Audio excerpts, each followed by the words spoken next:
حضرت منصور بن عمار رحمت اللہ تعالی علیہ ایک روز واز فرما رہے تھے، تقریر فرما رہے تھے، تو کسی حقدار نے 4 درہم کا سوال کیا کہ اللہ کے نام پہ مجھے 4 درہم دے دو۔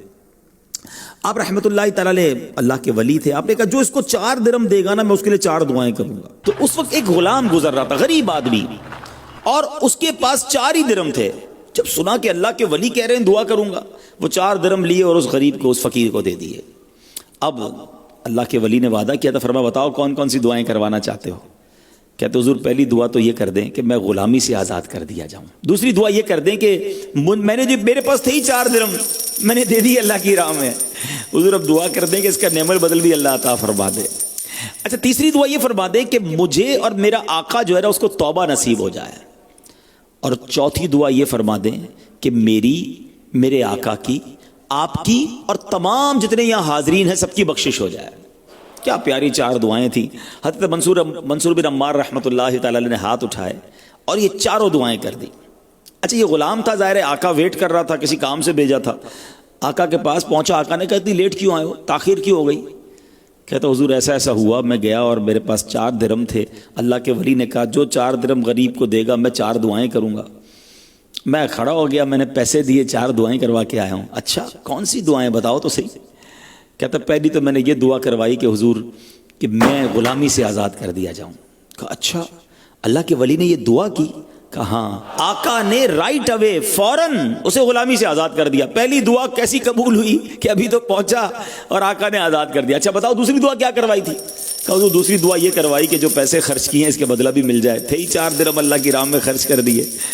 آقا بڑا سخی تھا، کہتا ہے 4 درہم کے بدلے میں تجھے 4000 درہم دیتا ہوں۔ دوسری دعا قبول ہو گئی۔ کہا بتاؤ تیسری کیا کروائی تھی؟ کہا حضور تیسری دعا یہ کروائی تھی کہ میں اور میرے آقا کو توبہ نصیب ہو جائے۔ کہتا ہے تو بھی توبہ کر لے۔ آقا فرماتا ہے میں بھی اپنے گناہوں سے توبہ کرتا ہوں۔ چوتھی دعا کیا کروائی تھی؟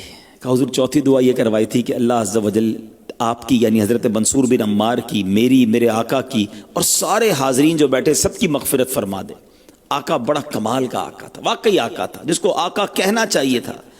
کہتا 3 باتیں میرے ہاتھ میں تھیں، وہ میں نے تینوں پوری کر دی، چوتھی تو میرے اختیار میں نہیں نا، وہ تو اللہ کی رحمت ہوگی تو بخشا جاؤں گا اور امید ہے اللہ کا کرم فرمائے گا۔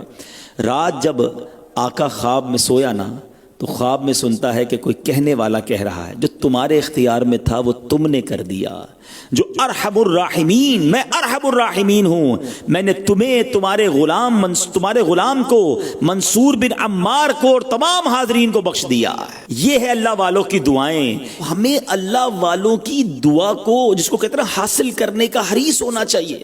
جب بھی اللہ والوں سے بات ہو نا تو آخرت کی دعائیں کروایا کرو۔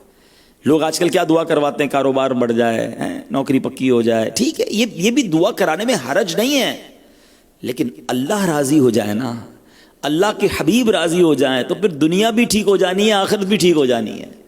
غلام نے کیسی پیاری دعائیں کروائیں، سچی بات ہے غلام آقا بننے کے قابل۔